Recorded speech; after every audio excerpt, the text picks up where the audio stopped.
Hello दोस्तों, welcome to my YouTube channel. तो इस वीडियो में मैं आपको आज बताने वाली हूँ आस्तिक महाराज के बारे में।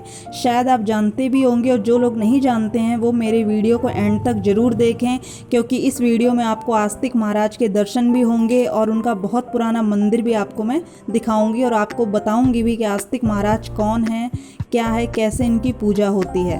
तो दोस्तों, मैं मंदिर में पहुंचने ही वाली हूं और आप मंदिर के दर्शन करिएगा। आस्तिक महाराज का जो ये मंदिर है जहां मैं जा रही हूँ जिला फर्रुखाबाद में है और कहते हैं ये 300 से 400 साल पुराना मंदिर है।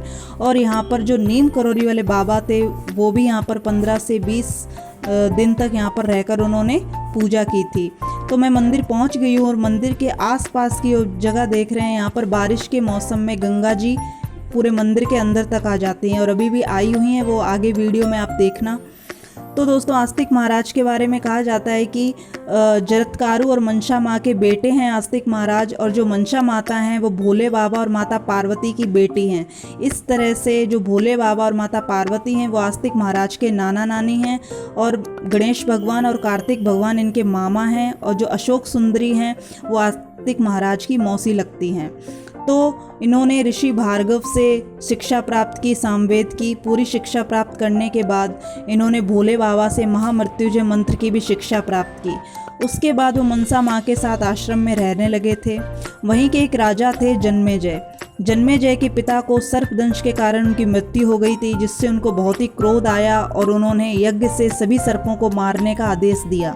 उन्होंने यज्ञ प्रारंभ कर लिया था और आखिरी में तक्षक नाग बचे थे। तो जरत्कारु जो आस्तिक महाराज के पिता थे, उन्होंने आस्तिक महाराज से कहा कि आपको तक्षक नाग की रक्षा करनी है। उनकी रक्षा करने के लिए ही जो आस्तिक महाराज हैं वो जन्मेजय राजा के यज्ञ में पहुँचे। तक्षक नाग की बारी थी, वो यज्ञ में आने ही वाले थे। उन्होंने तक्षक नाग को पकड़कर यज्ञ में आहुति देने से उनको बचा लिया। तो आस्तिक महाराज ने जो तक्षक नाग थे उनकी रक्षा की, क्योंकि वही एक आखिरी नाग बचे थे। इससे आस्तिक महाराज ने जब तक्षक नाग की रक्षा की तो इससे जो सर्प वंश था वो बहुत ही ज़्यादा प्रसन्न हो गया था। सभी सर्प उनसे प्रसन्न हो गए थे। और जिस दिन आस्तिक महाराज ने तक्षक नाग की रक्षा की थी वो दिन था पंचमी। उसी पंचमी को हम नाग पंचमी के रूप में भी मनाते हैं, इसीलिए हम नाग पंचमी का त्यौहार भी मनाते हैं, क्योंकि उस दिन आस्तिक महाराज ने तक्षक नाग की जो जन्मेजय राजा थे उनसे रक्षा की थी। और जो राजा थे उनको उन्होंने आस्तिक महाराज ने अपनी मधुर वाणी से सम्मोहित भी कर लिया था। तो जो राजा थे उन्होंने आस्तिक महाराज से पूछा भी था कि बताइए तुम्हें क्या चाहिए। तो उन्होंने यही कहा था कि जो तुमने सर्प वंश को नष्ट करने के लिए जो ये यज्ञ करवाया है उसको रोक दीजिए। लेकिन राजा अपने वचन से मुकरे नहीं थे। वो उन्होंने यज्ञ चालू रखा था तक्षक नाग को मारने के लिए, लेकिन आस्तिक महाराज ने तक्षक नाग की आखिर में रक्षा की थी, जिससे सर्प वंश बहुत ही ज़्यादा प्रसन्न होकर उन्होंने सर्प वंश ने आस्तिक महाराज को वचन दिया था कि जो भी आज से तुम्हारी पूजा करेगा उसको सर्पों से कोई भय नहीं रहेगा और ना ही सर्प उसको कभी सताएंगे। तो दोस्तों, ये सर्पों के देवता हैं आस्तिक महाराज और आप उनके दर्शन भी कर रहे हैं। ये मंदिर बहुत पुराना है आस्तिक महाराज का मंदिर है। ये भोले बाबा हैं, तो आप भी दर्शन करिए। और मैंने आपको आस्तिक महाराज के बारे में सब कुछ बता दिया है।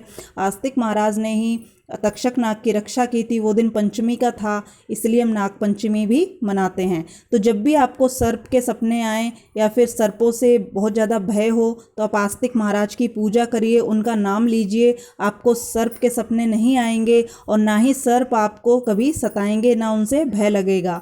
तो दोस्तों, आप दर्शन कर लीजिए। और बहुत गर्मी थी। तो फ्रेंड्स, यही आस्तिक महाराज का मंदिर है और अब मैंने दर्शन भी कर लिया था, प्रसाद भी चढ़ा लिया था। अब हम वापस घर जा रहे हैं। तो दोस्तों, आपको इसकी जानकारी देनी थी, मंदिर भी दिखाना था और आपको दर्शन भी कराने थे। तो मेरा वीडियो अगर आपको थोड़ा सा भी अच्छा लगा हो तो मेरे चैनल को लाइक करें और मेरे चैनल को सब्सक्राइब करें।